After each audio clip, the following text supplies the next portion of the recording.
Welcome back to Bend and Snatch, the show for anyone serious about training, recovery, and getting the most out of your body. Today, I am talking about the most powerful performance enhancing tool known to man. Well, the second most powerful, I suppose. We are talking about the humble nap today, my friends. Could it really help you recover better from training and improve performance and also reduce fatigue? There's growing science that suggests, well, yes. So let's dig into it. What do we know and what don't we know? I'm your host, Penny Vavridis, and this is episode 16. This is another brief for you today. So we already know that sleep is a crucial component of training recovery. And if the wellness gurus could bottle it and sell it back to you at a premium, they would.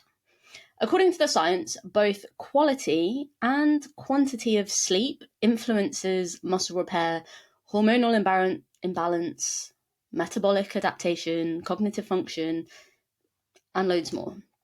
So if you're not getting enough, or even if the sleep that you're getting isn't good enough, that's going to impair recovery, body composition, as well as performance.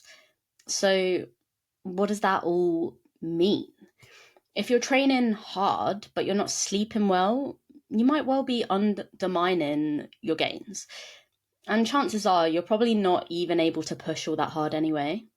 And that's where naps come in, a potential top up or like a safety net when nighttime sleep is less than ideal, or even as a proactive boost when you've had a normal night's sleep, but you've got a hard day ahead of you. So let's look at what the science says about daytime napping and athletic performance specifically. And I'll link the studies in the show notes in case you want to dive in yourself. So let's start with this 2023 meta-analysis, which found that a daytime nap between 30 and 60 minutes taken after a normal night's sleep or after some sort of sleep deprivation in both instances had a moderate to high positive effect on both physical performance as well as cognitive performance. And it even significantly reduced perceived fatigue. So they looked at 22 trials that had already happened, and that included a total of 291 male participants. 164 of those people were trained athletes, and 127 of them were physically active adults. Everyone was between the age of 18 and 35. They found that the nap works better if it was at least more than an hour after the person woke up for the day. Most people were taking their naps at about 2 p.m.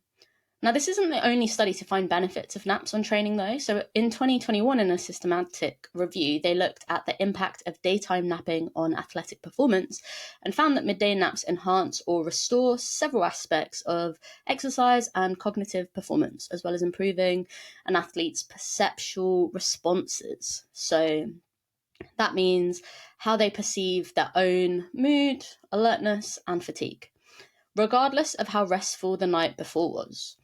And then a 2023 systematic review on naps found that napping can increase alertness, reduce sleepiness, which alone can translate into better performance, really, can't it? They improved performance in a 5-meter shuttle run test where they measured repeated high-intensity efforts, and the highest distance covered in that test increased significantly after a nap compared with no nap.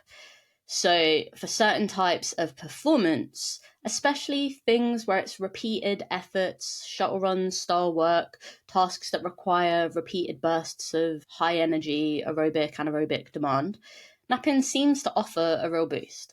And for many athletes or trainees, that could translate into better training quality, improved recovery between sessions, and potentially reduce fatigue. So basically, everything says napping is pretty useful. And it's worth restating that these improvements weren't just seen in sleep-deprived participants.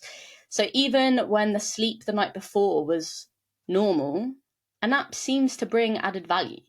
And that suggests that naps can be used proactively as part of a recovery performance toolkit, which is pretty cool. Now, obviously, finding time to nap in the afternoon might not actually be super realistic for most people, but if you're an athlete whose work is training, or if you're in control of your own schedule and you can squeeze an afternoon nap in around work and training and whatever else you've got to do, it's totally worth it. Now, look, it's important to be realistic. I don't want to overhype anything here. Improvements seem most consistent for shuttle run type tests, but not necessarily in like all aspects of fitness and strength training, right?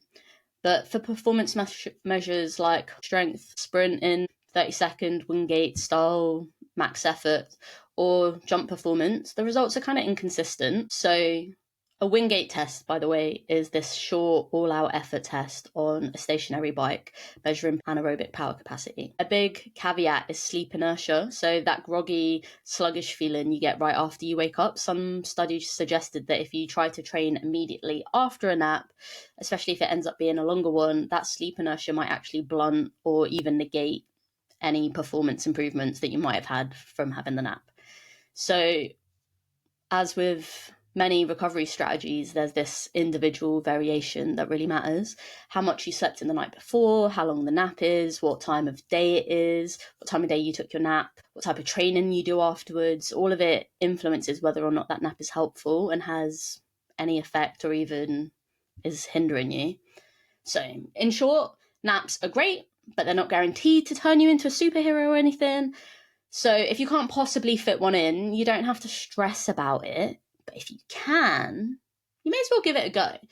You just want to make sure that you're not immediately hitting the gym as soon as you wake up. Otherwise, it might be a waste of time. So like, do some napping, allow for like 30 to 60 minutes as a buffer after waking up from your nap to train. Naps in the early afternoon are probably best, so between 1 and 4 p.m. seems to work pretty well. Making sure to not nap for more than 60 minutes or less than 30 minutes. And don't replace a full night's sleep with a little nap in the afternoon, because that's not optimizing anything. Full night's sleep is still very important. So be strategic. Use your naps on heavy training days or days with multiple sessions, or when you know recovery is going to be challenged. So like after traveling, maybe a poor night's sleep, high stress. I hope that's all been helpful and interesting, friends.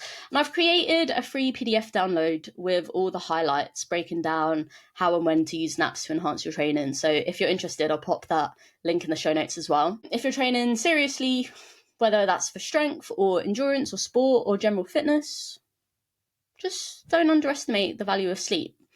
And if life, work, or other demands are interfering with a good night's sleep, or if you're stacking your training sessions, having a little sneaky nap in the afternoon might be one of the simplest and most effective tools in your recovery toolbox. So give it a go. Let me know how you get on. And if you're already using these afternoon naps as part of your recovery program, I'd love to hear from you in the comments. Has it made a difference for you? How easy is it for you to even fall asleep? I must admit, I've not had an afternoon nap since I started taking my ADHD medication. I used to nap most days, actually. I did also used to wake up at 5 a.m. to go to work every day, so that probably also made the nap much easier to slip into, even if I'd had like 5 coffees in the morning. But I've not had a nap for really a very long time.